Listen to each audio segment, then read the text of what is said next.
This is something that is quite concerning, or should be quite concerning, isn't it, for the United States of America? Is it a sign of perhaps further things to come for other banks there too? Do you believe this has some sort of sense of a COVID impact, or is it too far-fetched to blame it entirely on COVID? I would like to say one thing to you. I think you must have been seeing, and I think everybody's been seeing, I think India has become a much more mature market in such situations like that. I think on a regular course, we see a lot of banks going down, getting Section 35A imposed on that. And this is a normal process globally, if you look at. Okay. So just to explain everybody what this process is, okay, this process is first of all about if, let's say, what happened in America is a very simple situation that banking is a business of trust, okay. So just in case if there are any negative rumors or, any such situation, anybody who has deposits anywhere would start withdrawing. So this is normal. So we've seen that, in several banks where situations have happened. 2008 happened with a major bank in India also. But yes, they dealt with it, they managed it. But many banks around the world, they eventually go through this at times. But let me be honest with you. Because it's America, so it's a big deal. Okay, so in India, every now and then we see it happening all the time. You go to RBI's website, go to their press releases, you see it just yesterday. There were 4 banks going down. So this is normal. I think India has become a more mature market in that, and people have understood it. Okay, so let me explain you. Federal Reserve that we talk about, that is basically the FDIC that we talk about right now. OCC is the regulator in America, okay? And OCC regulates banking in America for majority of the banks. And FDIC insures about $250,000 worth of deposits. So people who have deposits over $250,000, their deposits will only be returned back to them after the bank is liquidated. The assets are eventually monetized. They are realized. That's what happens.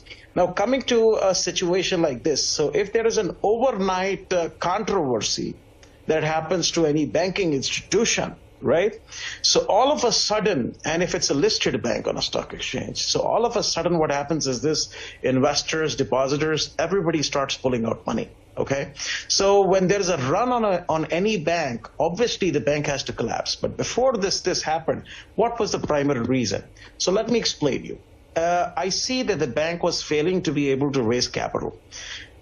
Because what I see that the markets that they focused on was a lot with the startups. So if you know that a lot of startups do fail, okay, so you have to understand that a lot of money is being eventually put into startups globally, if you look at, And if any of the accounts turn NPA, that means it depletes the share capital on the balance sheet of the bank. Okay, so once it depletes the share capital, unless you go ahead and write those loans off, okay, you're going to literally go into negative net worth. So what happened with this bank is that it was going into negative net worth, and depositors were getting to know about it, that yes, it is getting into negative net worth, NPAs are going high, and they're not being able to raise capital.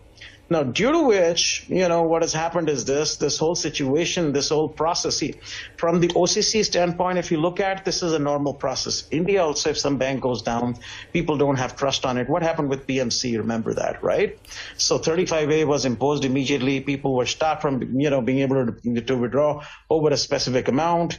So in India, let's say we have 500,000 rupees, 5 lakh rupees worth of an insurance. Same way they have $250,000 worth of an insurance. So it's a normal process. But let me be honest, like you mentioned, that why has Hindenburg, not seen this, not talked about it? Let me be honest with you. Well, I would say companies like that, who basically focus on whether you call short selling or whatever it may be, I call it a pre-planned conspiracy, against India is what I would call them. So I would say one thing especially. Yes. So it's not just one of the business groups that was targeted by them, a couple of them earlier too. And why Indian? So I would call it anti-Indian forces on the financial side, which are there. Then the other side, I also want to eventually say that basically if they knew what is going to happen, they would have been talking about it. If they were financial experts, they would have been talking about it. This is basic common sense, no rocket science. If your bank's NPAs are high, your share capital is going down. Your share capital is going down, automatically you create a situation where, there's a public run and people take out money. So this is very normal, okay? But since it's America, it's a big deal for the world. Okay, let me give the last word then to Ajay Dua before we wrap up, and Professor Nalapat, and then I have to take a break. So 30 seconds to you both. Ajay Dua first, closing comment. The regulatory setup in the United States must immediately get into action if the contagion has to be contained.